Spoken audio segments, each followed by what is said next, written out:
Hello and welcome to the Discovery Roundtable, the episode-by-episode discussion show for Star Trek Discovery, from the perspective of Star Trek Online players and Foundry authors. I'm your host, Drogyn1701, and with me is my co-host, Greendragoon. Hello.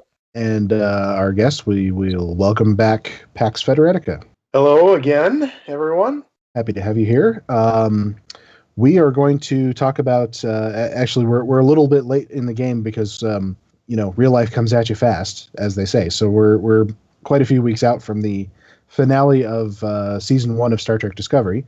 But we wanted to obviously conclude our podcast series here with the final 2 episodes, which we saved up because they're very much what you'd call a two-parter. So we're going to talk today about The War Without, The War Within, and then also Will You Take My Hand, the season finale. So let's start with The War Without, The War Within. So to recap the episode, so Discovery is back in the Prime universe, and we start with Saru coming into the transporter room and discovering that Burnham basically kidnapped the Emperor, saved her, essentially, from the other universe and brought her to Discovery. So she's now in our universe. And he takes this surprisingly well. Oh, I think he's pretty mad. Honestly, he was surprisingly understanding. There was very little yelling going on. Well, Saru's not exactly the yelling type under most circumstances. But you're right. I suppose he takes it pretty well. But he's obviously taken aback. I think he does accept Burnham's explanation that she gives, that if anyone's going to understand, it's him, because he was pretty emotionally connected to Prime Giorgio as well. So I think maybe he gets it. He understands. But in any case, she's confined to quarters, and with Saru admonishing the transporter operator that her presence here is highly classified under penalty of treason. I liked that bit. Yeah. That poor transporter operator is stuck with the biggest secret on the entire ship. So we move on to dealing with the fallout from Tyler's operation a little bit. So he's now kind of back to being fully Tyler, or at least something more Tyler than anything else. Although he has Voke's memories, which is interesting. And of course, I think very understandably Burnham doesn't want to see him, because the last time they met, he tried to kill her. So she might intellectually know now that he's not really Voke anymore, but emotionally, that's another matter. I know. I think emotionally, she tends to.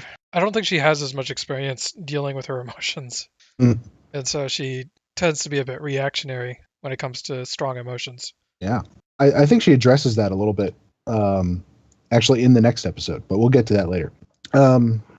So I got to say, in continuing Voke's story, or Voke/Tyler's story, we get this scene later on, which I absolutely love, of him going into the mess hall.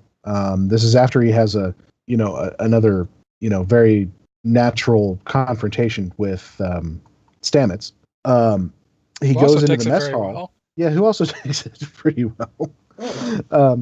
Gives him a good talking to, but doesn't hit him or anything. Doesn't try to kill him. So Tyler goes into the mess hall, sits by himself, and then Tilly comes over and sits with him, and then everybody takes a cue from that, and they come sit with him. And I'm thinking to myself as I'm watching the scene, only a Starfleet crew would do this. Everyone else, in any other fictional realm or real life, would probably shun him like there's no tomorrow. Yeah, and I think it's good. Mm-hmm. I would say, and I think while Discovery tends to want to dip into the drama, much like its contemporary shows, but less so like other Star Treks. I think in this one instance, this is where you can really kind of start to see the more Star Trek aspects shine through. Yes. I think where we saw a lot of that drama before, and where you saw, throughout the whole run of the show, people have been complaining about, they don't act like a Starfleet crew and all that sort of thing. I think that was very intentional as a sign of Lorca's influence. They wanted us to wonder about these people, to wonder if what was going on with them. Why are they not acting like the Starfleet officers that we know from other shows? And then they gave us a reason, and they showed that these people really are Starfleet officers that we've seen on other shows. They want to act like that, and they needed to be free of Lorca's influence and under somebody like Saru. Crew takes their cues from the captain. I don't know. Am I alone in thinking that along those lines? Not at all. I mean, the captain is kind of the figurehead for the ship, so yeah, in a way he. Although at that point in the episode, it was kind of hard to say who the captain really was. Was it Saru or was it Cornwell? Cornwell takes Saru over, is but my captain. Dang it. Cornwell takes over, but it becomes pretty clear that Saru is there and able to step in. Yes. So yeah. So the Discovery finally makes contact with Starfleet, and the Admiral comes aboard and immediately takes control because she doesn't know where they've been for 9 months. They think they might be imposters or something. Has Sarek do a mind meld on Saru without permission, I might add. Another sign of the desperate times, I guess. Spock ever asked for permission? There's that. It seems like something you ought to ask permission, though. It does, but it's kind of like one of those. It's one of those rulings that we kind of made after the fact. Yeah, it wasn't necessarily something that was established in Star Trek, unless you count the stuff with Nemesis, which is just weird. Yes, which was just weird, and didn't add much to that particular movie. So you got Cornwell does take control of Discovery basically, and briefs them on what's been going on, and the situation is pretty dire. Something like she said 20% of Federation territory is occupied, and obviously a lot of major installations have been hit. They lost a lot of the fleet. So yeah, things are not good for the Federation. We're left to wonder how they're going to get out of this. And so who do they turn to? Well, the Terran Emperor. And I'm just sitting here thinking, as soon as they start asking her for advice and things like that, it's like, oh, this is going to go badly wrong. Yeah, I mean, it wasn't a terrible idea when you had Burnham asking just for the advice and looking for tips, but it eventually mushrooms. Yes, it does. Nice choice of words there, mushrooms. So yeah, they start to formulate a plan, which we're not let in on all the details of, but it involves Discovery spore jumping into the middle of Qo'nos to get intel on Qo'nos, because, as they say, no one's been there since Archer, which is a nice callback. Mm-hmm. It's true, Captain Archer did set foot on there in the pilot episode of Enterprise, no less. I think maybe he went back too. He was there for trial. One of those episodes? Yeah.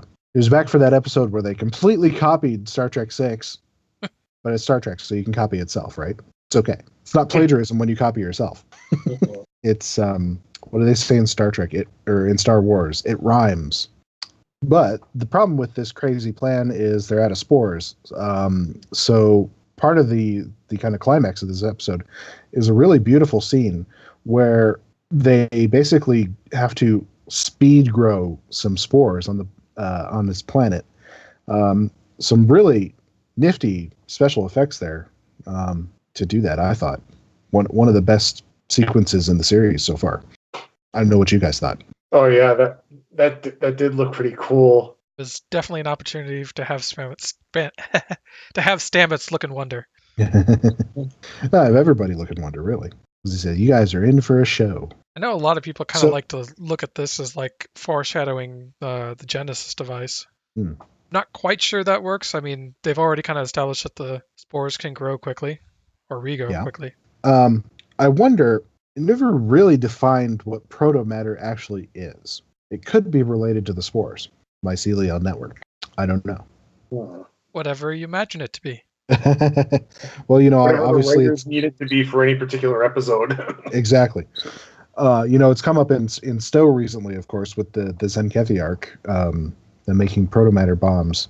I did see somebody theorizing that maybe that was a way they could connect it back to Discovery or something, but so far they have chosen not to do that. Probably because they wrote those episodes so far in advance. Yeah. Plus, without advanced knowledge of where the story's going, you run a high risk of inadvertently contradicting the show. Mm-hmm.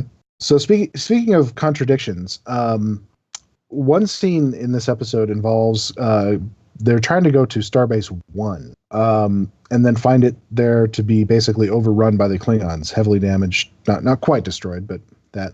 So Starbase 1 is something that, and I'm looking it up here on Memory Alpha because it's been used to refer to Earth space dock at one time or another.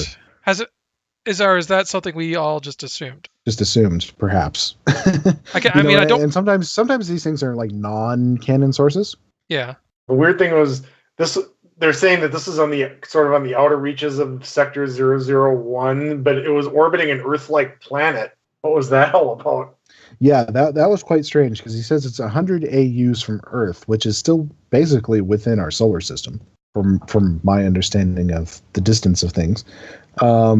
I'm seeing on Memory Alpha that it's the established distance from Earth places it in the scattered disk, and it may orbit one of the icy dwarf planets found in this region of space. The Kuiper Belt? I think beyond that even. However, it says close inspection of the planet shown below the starbase to reveal features from Earth, such as Lake Michigan and the Florida Peninsula. However, it may be regarded as a visual effects error. So maybe in the visual effects artist that thought it was supposed to be Earth space dock. Maybe. Well, it wouldn't be the first visual effects error we've seen. Remember the jump 133 graphic that was actually jump 134? Yeah, I believe they have come out and acknowledged that as an error now.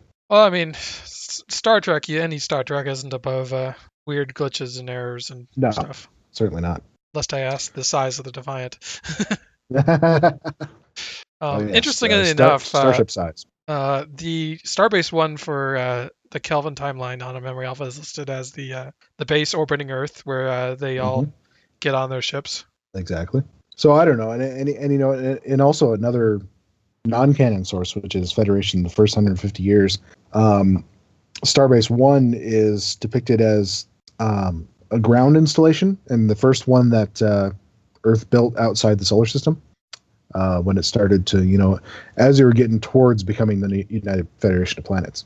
In fairness, and that's definitely not canon. Oh, no, absolutely not. Just a non-canon book that I happen to like.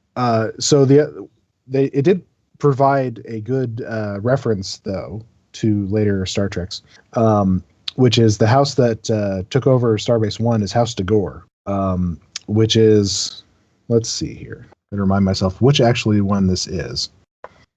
It's the one that's feuding with the House of Grilka. Okay, that's the episode with Quark in Deep Space Nine. Yeah, exactly. So that's the one that's feuding with them and trying to take over their lands and all that kind of stuff. So they are apparently one of the 24 major houses.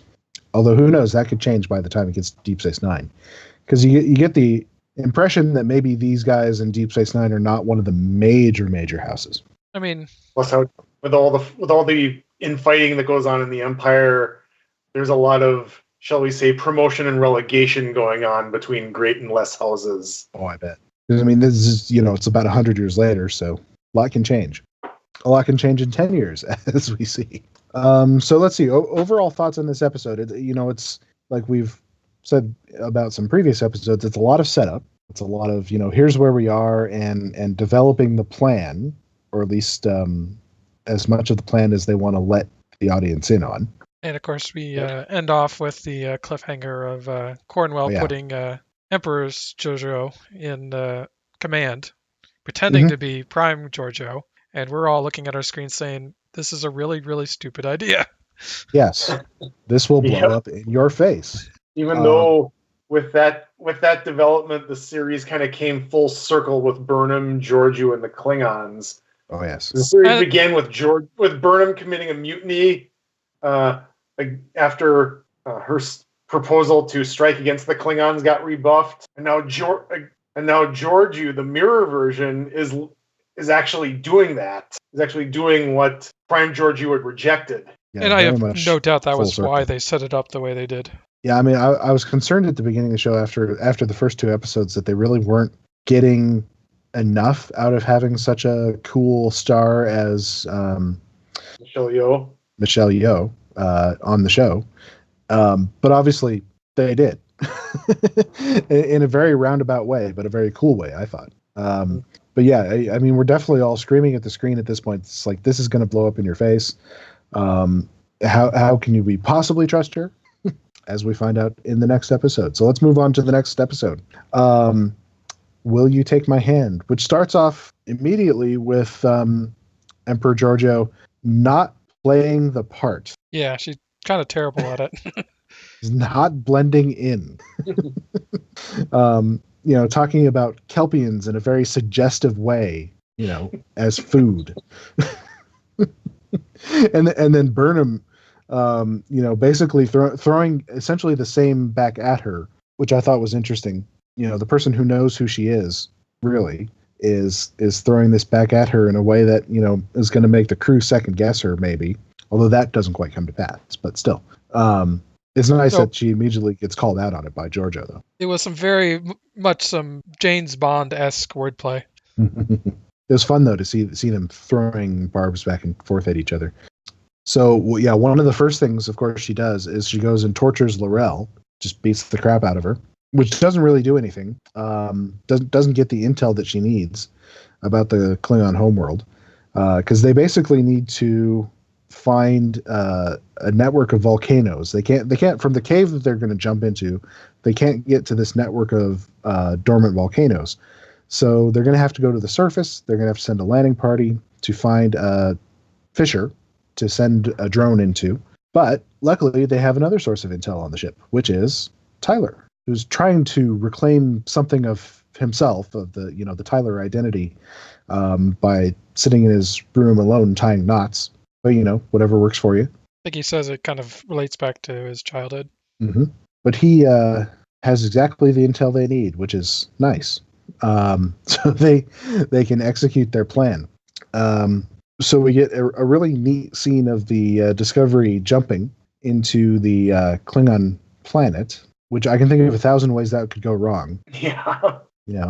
A little bit to the left and you're jumping inside a wall. And you end up like the Pegasus. Or, if you jumped too low to the floor of the cave, because the spore drive ends with this downward motion, which is fine if you're just, in the vacuum of space, not nearing anything. But if you're in a cave, that's not so good. I kind of noticed that for Stamets, spore drive jumping isn't nearly the strain it once was. It's like it's a pretty easy thing for him now. Mm-hmm. It does seem to be getting easier. Maybe that experience with the 133 jumps. After that, one jump, that's nothing. So now we got Discovery in the middle of Qo'nos, with nobody the wiser, and we got the landing party, which of course is made up of our lead players, except for Saru. Saru is the guy who gets to stay on the bridge all the time, never gets to go on away missions except for that one. Well, that one time it did kind of go badly for Saru. It did a little bit. Maybe he's a little reticent. He's not going to be the Captain Kirk type. Of course, at this point, he is sort of not the captain. Yeah, but he sort of is too. Yeah. He's the one who's ready to jump to be captain. Mm-hmm. So we got following this a pretty fun sequence of scenes where Burnham and Tyler and Giorgio and Tilly beam up to the surface. But I shouldn't forget, before we go on to that one, we shouldn't forget the great scene where Giorgio calls in Tilly, and at first she doesn't realize who it is, and then she's, really breaks character, and Tilly figures it out and gives her the little salute for a second. I laughed out loud at that one. So anyway, we're back on the planet here, on the surface of Qo'nos, in an area where it's basically been given over to the Orions. So it's like the black market area, which is always a lot of fun. The Mos Eisley Cantina kind of thing. Also, sort of an indirect tie-in even to Star Trek Online, which is something that Priority 1 brought up too, an alliance between the Klingons and the Orions, apparently. Yes, that is something we do see in Star Trek Online times. But it's nice to bring in the Orions, to bring in a familiar race. Another familiar race we saw down there, at least one of, is a Trill. Yeah, the one that was getting tattooed with animated tattoos. Yep. That was quite cool. Oh, and you know what else was down there? It was food, albeit SETI eels. Yes, I noticed that. I always like a little Easter egg like that thrown in. As long as they don't dwell on it. Which they didn't. It was just a passing little, hey, look at that. So they split up, and you get this hilarious scene with Tilly. And Clint Howard, of all people, shows up as an Orion. That's freaking hilarious. And basically gets her high. And when Giorgio comes back, basically allows her to steal the drone, which is not in fact a drone. It's in fact a bomb, which sets up the end, the final confrontation, basically the climax of the series, or series 1 here, where Burnham, I guess there's sort of two climaxes. You could argue back and forth which is the actual climax. So you got Burnham who has to go via communicator back to Starfleet and say, this is not who we are. This is not what we should be doing. Even when we're desperate, this is, all we have is, what is it from? I can't remember what book it's from, but it's, as if it matters how a man falls down. So when the fall is all that's left, it matters a great deal. So, I mean, that's kind of what we're getting, is, even when the chips are down and we're desperate, we can't lose our principles. And she makes that argument to Cornwell, who relents when it's clear that Burnham's speech is getting the support of the whole crew. Further cementing in my mind that this is really a Starfleet coup like the others we've seen. The hell with our orders. The hell with our orders. We're going to do what's right. Yep. And again, it's somewhat ironic. The character Saru that began the series by thwarting Burnham's mutiny against Prime Giorgio is now ending the season by threatening the mutiny alongside Burnham against Mirror Giorgio. It's all mirrors, man. Mm-hmm. Mirrors upon mirrors. So we got that going on, and then so Cornwell relents, and then we have the second sort of climax of the piece where Burnham confronts Giorgio as she's launched the bomb into the planet, and so she confronts her, and I was a little surprised that Giorgio backed down here. I don't know about you guys. I think ultimately because she wasn't going to gain anything by setting off the bomb. It wouldn't have put her in a better position. It just would have made her an enemy of the Federation and weakened her. Probably the Klingons. And probably, what's up to the Klingons?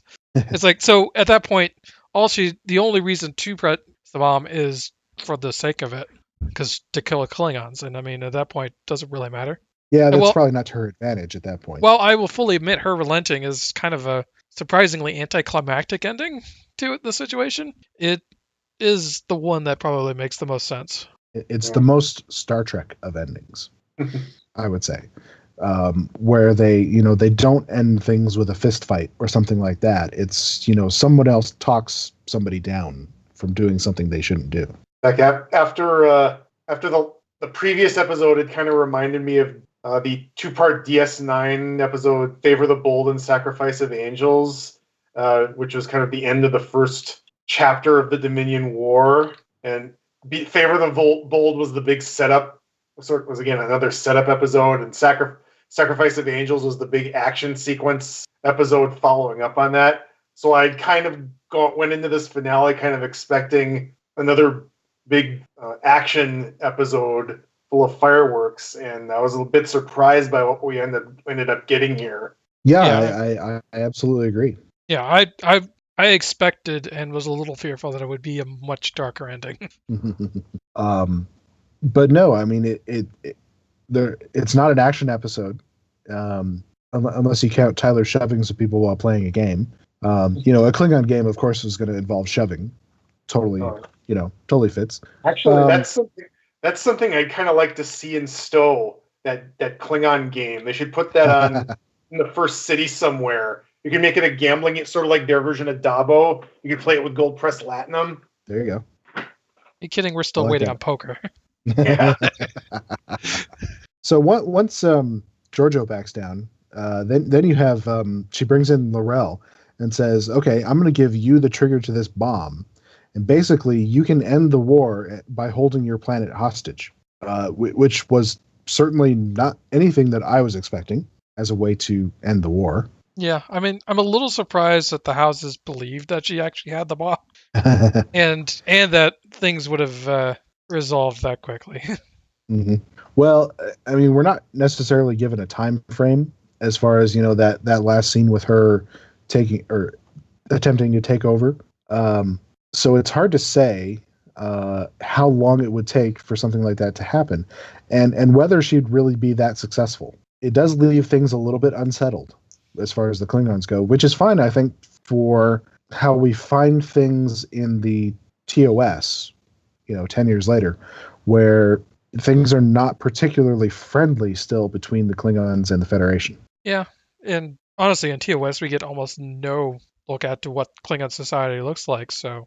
and also not a whole lot of sort of the overarching geopolitical situation. We don't know a lot about that. Yeah. But we know they're not friends.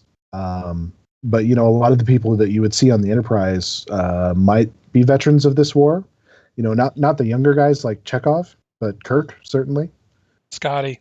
If anyone's got veteran of the Klingon. Of anyone has got veteran of the Klingon War written all over him. It's Scotty. Oh yeah.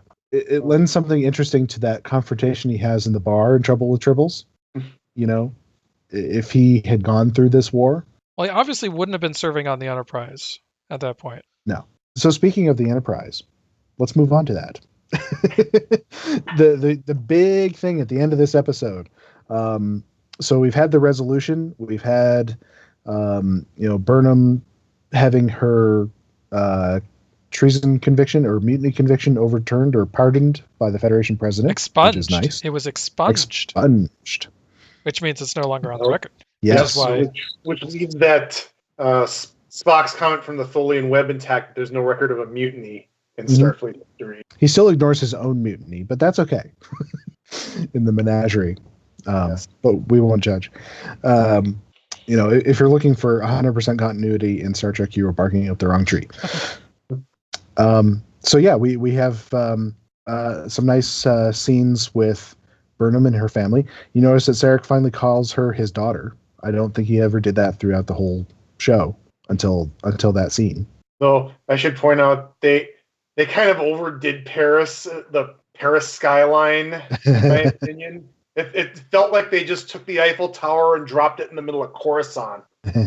Yeah, they kind of did that with the JJ movies too. Yeah, trying to make it look futuristic, which is something they didn't do a whole lot of in previous Star Treks, other than the Kelvin films.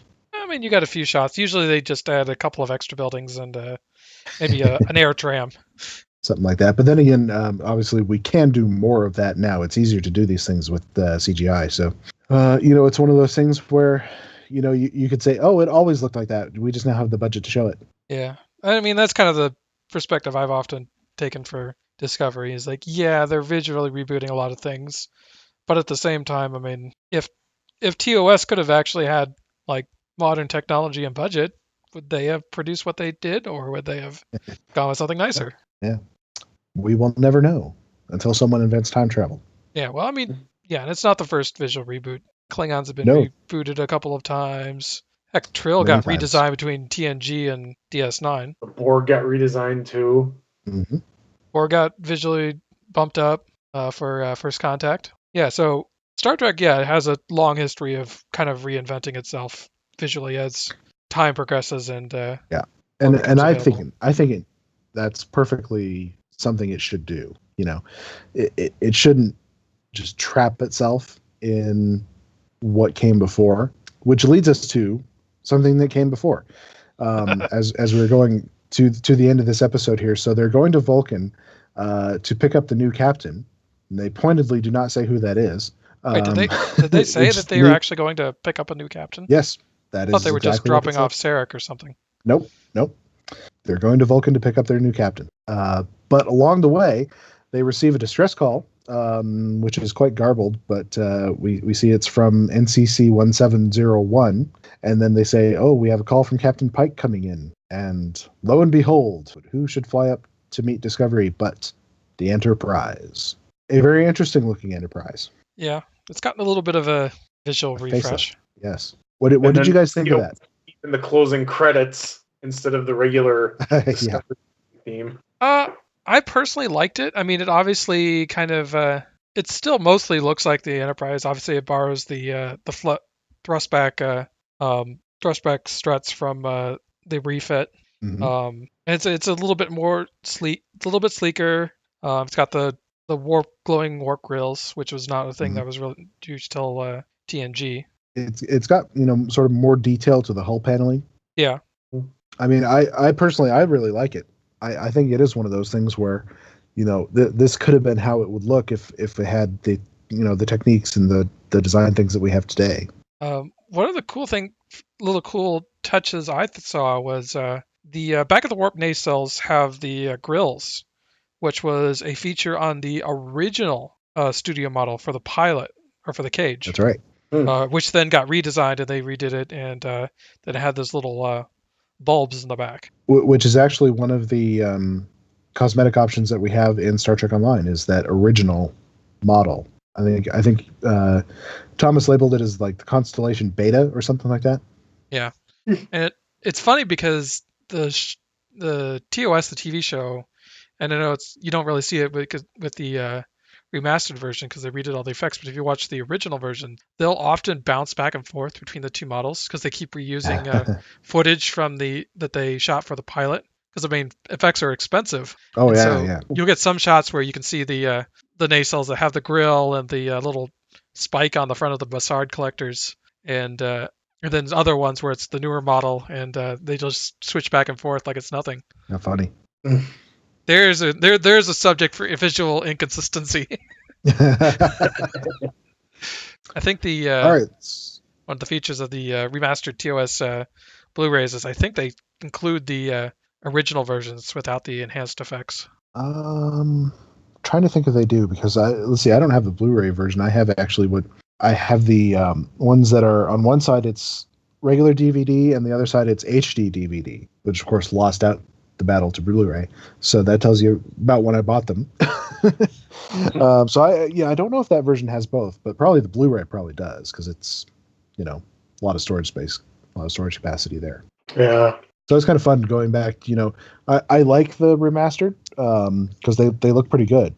But it's always fun going and seeing what people would have seen when they were originally watching it back in the 60s. I was fortunate enough to get to go to a classic screening of Wrath of Khan, which came out 2 years before I was born, so I never obviously had the chance to see it in the theater until then. And it was the original version. It wasn't, the really cleaned up copy I have on my DVD shelf. It was the original version, warts and all. So I was seeing exactly what, my parents would have seen when they went to see it, which was very cool. All right. So what do you guys think of this episode? Will you take my hand? Overall, I was happier that it didn't end up going the darker route it seemed like it was going at the end of the previous episode. As much as it's an odd ending for a season, it at least is one that is more hopeful, and for a season that's had a lot of dark moments, and that's a really nice thing. Mm-hmm. It kind of helps remind us that Discovery isn't all darkness. Yep. As I was saying earlier, I'd gone into the finale primed for a lot of fireworks in this episode, and what we got instead was something that was surprisingly low key. Like, I think the biggest action scene we got in the whole episode was Georgiou beating up L'Rell. Yep. I'm kind of thinking along the same lines as you guys. It's interesting that, I have been thinking a lot about how Discovery feels as an overall show. And to me, it often feels like one of the movies where it's like a self-contained sort of plot happening within the Star Trek universe rather than the ongoing adventures of the starship, whatever, like the other shows feel like. So it felt like one of the movies. And the problem that you get with the movies, because they try to tailor it to what they think film-going audiences will go for, is the movies bring up these big, philosophical questions, and then they solve them with a fist fight. And that is kind of what I was expecting here. You think about it, something like Beyond, which was touted as, we're going back to exploration, going back to, doing deeper issues and that sort of thing. And then they solved it all with a fist fight. But they did not go that route with Discovery, at least for season 1 here. And so that gives me hope that, maybe next season, I think we're going to see a lot of changes next season. And I think it's going to wind up feeling like the other shows where it's the continuing adventures of. Yeah, I don't know if they can take it that far. I think they have to stick with the seasonal, like, serialized arc. But at the same time, if we're kind of getting into the our final thoughts on the season as a whole, Yep, we can transition into that. I would say Discovery season 1 is uneven. It sometimes gets it right. It's sometimes slow. Its pacing is off. Sometimes it has really good moments and others that don't hit so well. It feels like it's a show that hasn't fully figured out what it needs to be. And it's trying to figure out, okay, how much Star Trek do we take? How much of the more newer storytelling medium do we take? And it hasn't quite figured out how to marry those two well. That is not to say that it can't be done. I mean, Enterprise certainly, the latter seasons of Enterprise definitely started hitting some nice chords. Yeah, I mean, it doesn't set it apart as far as Star Trek series go. I mean, all of them hit any number of rough patches in their early years. No. And if we're going by rough patches, it's one of the better rough patches. Yeah, I mean, I think as far as quality goes, this season has been maybe one of the most consistently good seasons, first seasons of Star Trek that there's ever been. Definitely. Oh, yeah. And one other thing to keep in mind is this was the first Star Trek series in 12 years. That's a lot of catching up they had to do in that first season to kind of get back up to speed with what audiences expect out of a TV show these days. Not to mention the representation. Finally, getting gay characters and such. Mm-hmm. So I'm guessing, and I'm certainly hoping that next year they'll be ready to actually start breaking ground in TV, which was what a previous series actually managed to do. I don't know. I mean, it's a tricky thing because Star Trek is actually a lot of things. It's not just one thing, and so it's a million things. Yeah, so I mean, it's whenever you try to define it as just one thing, you always end up with an incomplete definition of Star Trek. And so it's never as simple as, oh, if it just did this or just did that. That said, I mean, I think working on the Star Trek tone is going to be something that they need to work on in season 2. They love to put in lots of touchstones and references and stuff in season 1, but getting them to smoothly integrate well isn't always something. They relied a little bit too much on their touchstones as their connection to Star Trek versus the various tones of the show too, and then the touchstone just kind of fall in naturally. So what are some things do you think that it could do to change that next season? I think fleshing out their characters more. I mean, they've put a lot of work into like Burnham and Saru and Stamets, and Tyler. Who knows if we'll see Tyler next season? I'll be surprised if he doesn't come back. Oh yeah. But the other characters have gotten almost no screen time, and the better Star Treks have a well-rounded cast. Mm-hmm. I think just exploring them as characters, who they are, hopes, dreams, and all that stuff, and really making them characters that you want to invest in. I mean, that's really kind of what why Star Trek can do what it does, is because we invest in their characters and we connect with them. I mean, we have characters that we invest in as they try to explore who they are. This is kind of another area which to me made it feel like the movies. Because in the movies where screen time is much more limited, you tend to focus on 2 or 3 characters. You know, the TNG movies very heavily focused on Picard and Data, and everybody else sort of fell by the wayside a little bit. You know, they all had their moments, but there was very little Dr. Crusher in Star Trek Nemesis. You know, that sort of thing. Despite the fact she had some really great episodes in the show. I know, right? You'd think she was an extra if you just watch Nemesis. Coincidentally, they just on the Mission Log podcast, they just had an interview with her. Gates McFadden, I should say. Definitely one of my favorite characters, but I think she got a little bit of the short end of the stick in the films. Well, I mean, because screen time is so limited, and if you're going to do anything with characters, you got to focus in.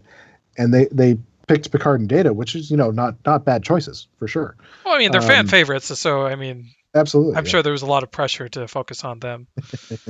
But yeah, and the TOS movies focused a lot on Kirk and Spock, and not even a whole lot of McCoy, even though he's always acknowledged as the sort of the third part of that triumvirate.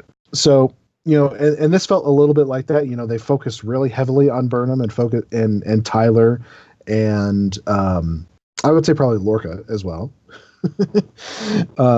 and that sort of thing. So opening that up a little bit and doing an episode that's focused on Lieutenant Detmer, for example, doing a lot of those episodes, and I think they can do that in season 2. I think they can really open it up and shift a little bit of the focus away from plot and more onto character. How bad is it? I don't even know which character that is. That's the helmsman with the scar and the little technological thing on her forehead. The one from the Shenzhou who showed up on Discovery. But yeah, I couldn't tell you her name. I couldn't tell you the android's name. It's like unless you're one of the big four. I mean, they have developed a nice core group. I think as actors, I think they have great potential. But we know next to nothing about them. You got Tilly, and you got Stamets, and Saru, Tyler. And you got this nice core group of 4. And Tyler is going to be essentially sort of relegated to guest star now, I think. That's my guess, which is a bit of a shame because I like the character and like the actor. All right, so to wrap things up here, I think we're all excited for season 2, even though it'll be quite a while. So in the meantime, what do you think Star Trek Online could utilize out of Discovery? I mean, beyond just sort of items, which I'm sure we're going to get more even than we have. I'm sure we're going to get one more, if not many more, Discovery lockboxes and that sort of thing. And what else do you think they could take? Well, I think at this point it's pretty safe to do something that ties in with the Klingon War. The Klingon War is wrapped up for Discovery, so the odds of them throwing in a big earth-shattering reveal for that are much lower. So you could do like a featured episode that's set during the Klingon War somehow. Or I mean, maybe we see another Klingon generational shift from that era. Mm-hmm. I had this one idea for a character where Starfleet built a second Crossfield class with a spore drive and attempting to recreate Discovery's spore drive after they disappeared into the mirror universe, and it ends up getting lost like really far away, and then can't make its way back until the Stowe timeline. Mm-hmm. That's a thought. As I was telling you guys earlier, I figured out maybe a little touchstone for a Foundry author to try, which is referenced in the finale episode, is the followers of Molor, which is apparently, the old Klingon tyrant who was defeated by Kahless apparently still has followers in the 23rd century. So that's, maybe some sort of interesting faction you could do a Foundry mission about. Because as we found out, we just got the Discovery ships available in the Foundry. So we now have the sarcophagus and the crossfield and the locker to play with. They would definitely be outcasts because Molor is not the winning side of history in Klingon mythology. And it would probably be some sort of religious cult. I could almost see it like they could almost kind of explore like religious terrorism doing this group. That's because, I mean, they would be universally hated by the rest of the Klingons, and maybe they've been so fed up with it that they're resorting to increasingly dishonorable tactics to try and get recognition. Something interesting to explore. The other thing that came up a few weeks ago, just a random Twitter conversation, an unofficial Twitter conversation between our community manager, Kale, and Anthony Rapp, who plays Lieutenant Stamets. Rapp was very excited to have his likeness be in the Star Trek Timelines game in one of their recent updates. And so I think somebody chimed up and said, "Hey, would you like to be in Stowe?" And he said, "Yeah, sure. I mean, this is all unofficial, of course, and so, but still, it's pretty cool to see the enthusiasm there, and it would be awesome if they got him." And so the question is how, because of course we're obviously not in the Discovery era. So my thought is, bring him in as a hologram, like a surly IT guy hologram in a mission for some reason, as it fits into whatever mission they want to try and do. We there's precedent for this because of course we already have what's his name who played Spock. Why it's not coming to me for some reason. Zachary Quinto or Leonard Zachary Nimoy? Quinto. Yeah, we have Zachary Quinto as an EMH, not Spock. Yeah, it's a bit of tie-in for the launch because it was coming out at the same time as I think the first or second JJ movie. It was after 2009 because I remember the devs saying that they were developing their plot, and then Star Trek 2009 came out, and then so they had to rethink a lot of things because of the destruction of Romulus. Yeah. So yeah, I mean, it was around that time frame. I don't. Maybe in Stowe's timeline, Starfleet takes the spore technology out of mothballs and revives the research project. And then something goes wrong in the spore drive chamber, and out pops Lieutenant Stamets. What the hell? Maybe we get sucked into the spore network, and Stamets' ghost is in there. There you go. And Culber.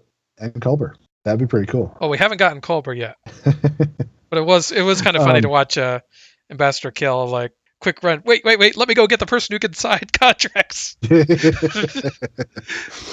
the person who can say yes. Well, I think the devs will jump at this if they can. We know they're excited about some other stuff in that's appeared in Discovery, like the Mirror Universe uniforms. It's all just about fitting all this stuff into their schedule. Yeah. Because of course, I am sure that right now they are heavily into their last bits of development on the next expansion. Well, probably not the last bits of it, but they're heavily into development on the expansion. So, which we don't. Do we have a real date for that, or is it just this summer sometime? Just this summer. Although they did recently clear out Tribble, possibly for the start testing the expansion. For a new code branch of something. So, might be expansion content starts dropping at some point here. We shall see. It won't be everything. They routinely hold back on things like featured episodes when that sort of stuff drops on Tribble. For expansions, they tend to release them in waves. All right, gentlemen. Final thoughts on season 1 of Star Trek Discovery. Pax, let's start with you. Well, I'll just close out the way I closed out my last Discovery blog. One thing's for sure: if the first season of Star Trek in over a decade had to end on a cliffhanger, it hardly could have given us a more audacious or game-changing one. All right, Greendragoon, final thoughts. Not a perfect season. It had some issues, but it wasn't a bad season either. And I think if they can do some refining, it'll turn into a really good show. You're here. Yeah, I'm pretty much with you. I mean, I think it was really a very good season overall.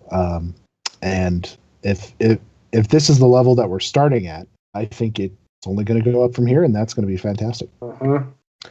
All right. Well, thanks everyone for joining us throughout these episodes, and we will look forward to season 2.